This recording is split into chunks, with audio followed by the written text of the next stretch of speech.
I'm not going to keep you long, because I've really only got one thing to say. There it is. All the world is mad. Thank you very much, ladies and gentlemen. Thanks for coming. Hope you've enjoyed it.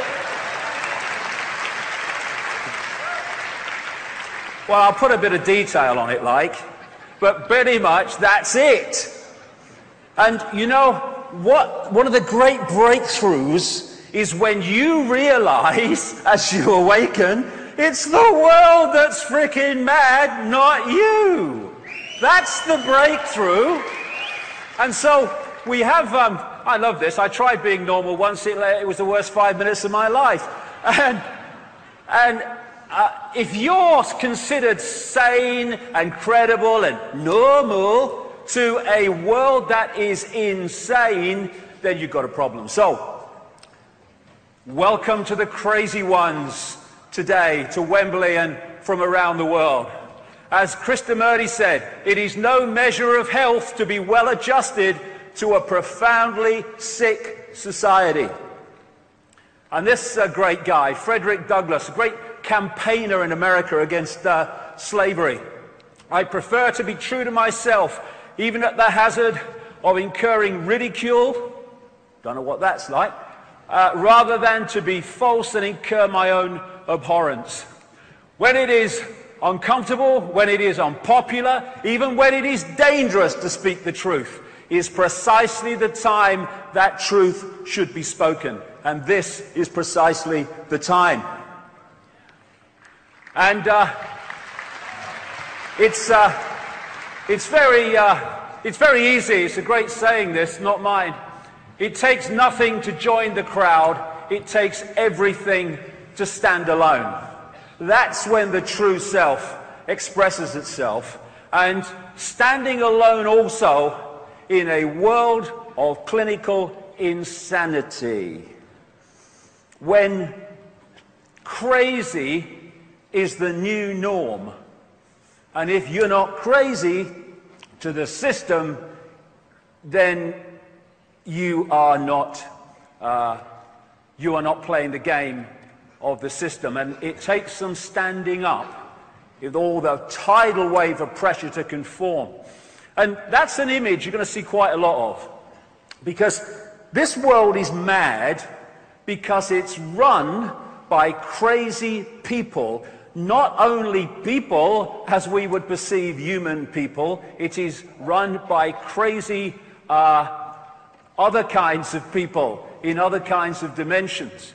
And what you have is these crazies, this force of crazy, which is operating behind the scenes where no one sees it, and anyone mentions it, you're mad, they don't exist, and putting up front, out in the world that we see, are more bloody crazies.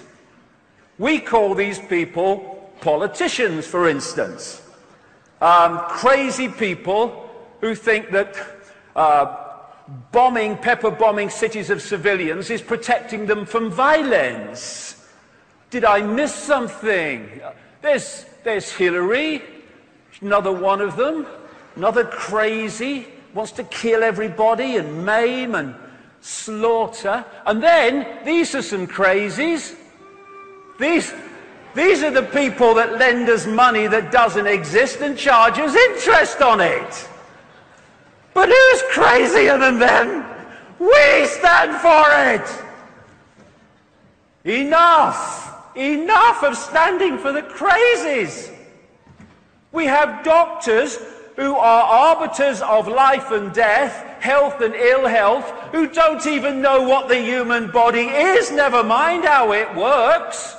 Mind you, the drug companies will tell them that's enough. We have babies in their first 18 months of life with their immune system still developing, being hit by a tidal wave of poison and shite. And the world isn't crazy.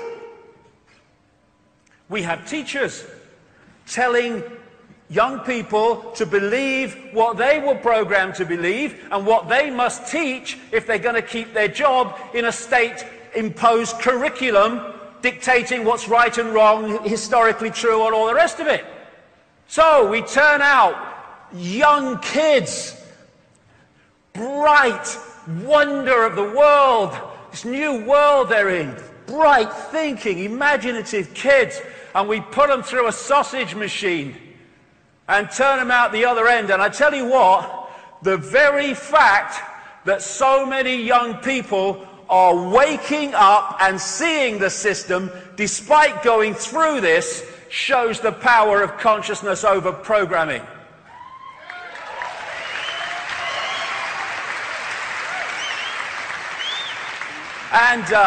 And then we have religions. Everyone to their own, but I personally think it's crazy, within the greatness and infinity of forever, to believe that all you need to know is between the covers of one book written by who knows when, in who knows what circumstances, and changed and manipulated by who knows who in the time between then and now. I think that's just a bit crazy. And then we have the crazies called scientists, most of whom spend their time not exploring the mysteries of reality, but in devising more and more effective ways to technologically kill more and more people and to poison more and more people through food additives and drugs. I think that's crazy. All the stuff. And then we've now got to crazy, where in airports around America and some other places, and they want it play it out everywhere, when you get on an aeroplane, you've got the choice between being irradiated or sexually molested, including your kids. And they say, I'm mad. Did I miss something? And then all the time we got more and more surveillance. This plaque here says George Orwell lived here.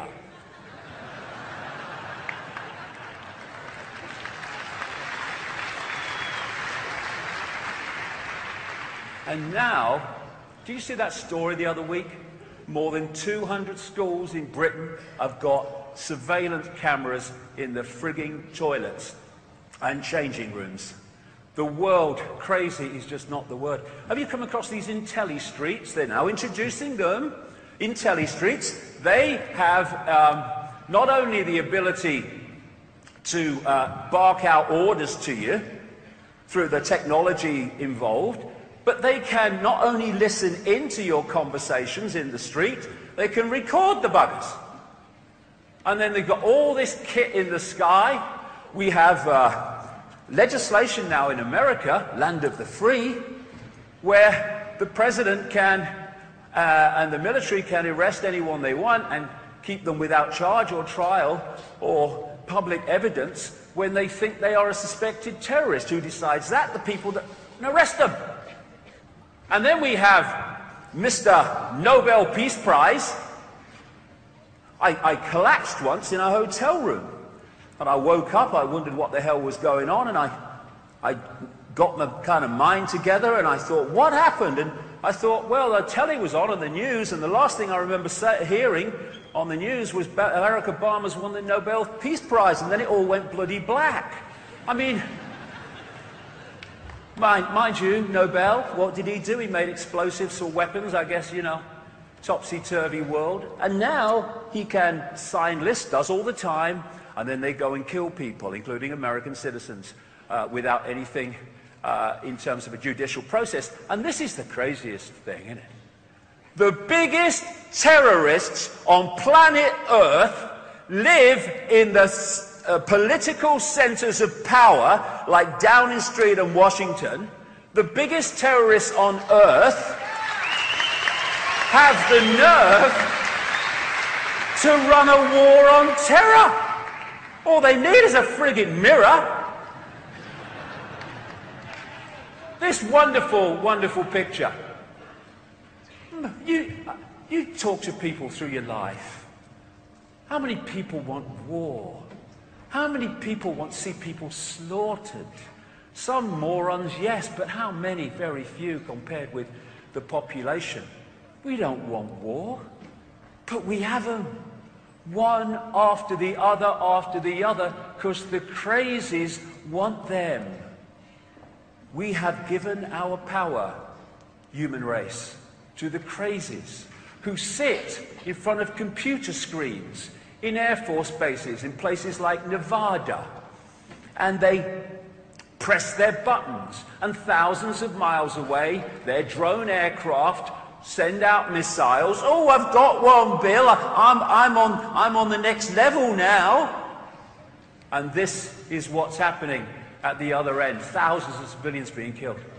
This world is insane. We have, because of cold, calculated recruitment over a long period of time now, an increasingly brutal police force. We have people being arrested in America for feeding the homeless when people are hungry, starving, and living in tents and cars. What will I grow up to be, Mummy? That's a bloody question worth asking when we look at where we are compared with where they want to take us. The future is here. You know, I've been standing on stages, not as big as this one, but I've been standing on stages and writing books for all these bloody years saying this Orwellian fascist dictatorship is coming. Not because I'm a prophet, no, but because if you can access a projected agenda and where it wants to take the world, then if nothing intervenes to stop it, it's gonna happen. That makes predicting the future a piece of cake. There's nothing to it, as long as you know where they want to take us. And the media, well, they ain't gonna tell us any of this stuff, the mainstream media, because they're owned by the crazies. Here's a news bulletin for you. There you go. Here's the latest news. Good evening, this is the news. The headlines tonight. Bollocks, bollocks, bollocks, bollocks, bollocks, bollocks, shit. Now here's Bill with the weather. That's it. That's it. That's it. You clap, you're awake. Right. Or you wouldn't bloody be here. But vast numbers of people get their minds from this crap, and therefore they become increasingly as crazy as the crazies that are feeding it to them. This is Black Friday. Have you ever seen this? Black Friday in America is the first day of Christmas shopping. What they do to get it going is they put all these little lost leaders with things were, you know, very, very cheap, and they open the stores about 4 a.m. in the morning, and there are thousands of people all lining up in the dead of night to get this bargain. Oh, I must have that lemon squeezer, 80 cents out of my way or I shoot. And it's a situation we had again in America, where they had riots at a Nike training shoe launch because there wasn't enough to go round. And a few people can't control the world. It's a piece of cake. Not only in America, look at it in Britain. iPhone 5, Q hysteria in London. Work, buy, consume, die. Work, buy, consume, die. That's the program they want us to believe in. And so, while all these diversions, in and of themselves, a little bit of pleasure, as long as you keep the peripheral vision, it's all right. But when they take your entire focus, these are hiding the peripheral vision where the real deal goes on. And they make people like flies or moths round a light on a porch.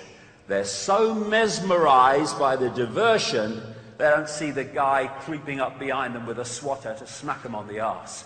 That's where humanity is. Oh, come on, X Factor's on. Oh, that's good. Oh, there you go. Price is Right's on. Oh, there you go. And it's gone on, generation after generation. So there is a connection here, a connection across the generations of the human family in all its glorious expressions that has been keeping us in a hypnotic trance believing total bollocks, believing it to be real.